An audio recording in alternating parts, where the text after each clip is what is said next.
Good day, welcome sa video tutorial natin na how to create, edit, delete ads. Dito, ituturo ko sa video ito kung paano mag-create ng free ads at saka yung premium ads. Siyempre, una natin gagawin, mag-login tayo.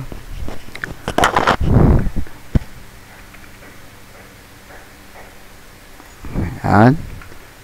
Tony, at saka ang password natin. Click na sign in.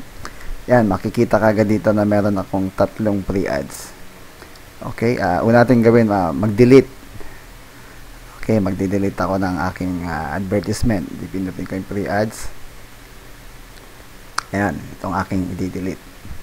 Pero tingnan muna natin sa homepage. Ayan, ito siya. Yan ang ating i-delete. Kaya balik tayo sa manage ads. Pinutin lang natin siya. Then, click mo yung picture, nakalagay dito 20 days remaining. Ito yung meaning kung ilang days na lang ang advertisement mo bago siya mag-expire. Yan, kuhan siya. Ito lang, napakasimple, delisted ads. Pindutin nyo lang yan, then check the OK para ma-verify natin kung nawala siya. Yun, nawala na siya dito sa manage ads na board, and then dito sa homepage wala na siya ngayon. See? Easy lang, di ba? Okay, ngayon, magpo-post naman tayong free ads. Pwede natin click agad to. Yan. Pag na-click, yan. Ano ba yung ino-offer ko? For example, magbebenta ako ng kape. Okay, hanap tayo ng isa sa mga product na binibenta ko ay kape ng My Premier Plus. Yun, si Kape Blanco. Yan. Masarap na kape yan. Okay, bigyan ko ng title, Kape Blanco. Yan. And then, for sale, magkano nga ba ang presyo? Ito, nakalimutan ko na ito ay 350. Yan. Free delivery for 5 boxes.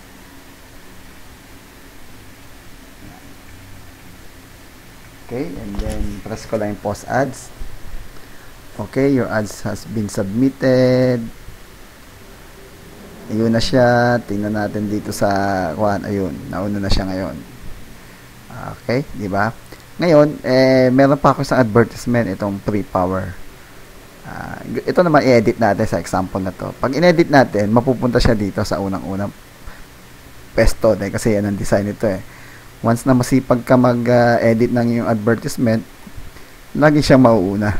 Kaya isasuggest ko sa mga member na laging bisitahin ng inyong ads para na rin makita nyo kung may mga ilan na nag-views, di ba?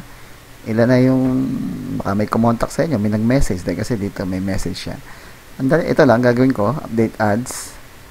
Okay, and then click ko na siya dito. Yun, sa labas.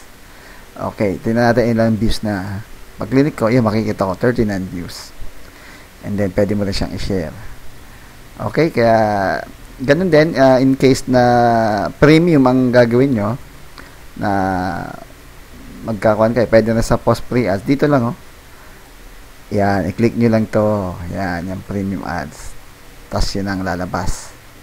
Okay, I hope sa video na to, nalaman nyo kung paano mag-edit, delete, at saka create ng ads.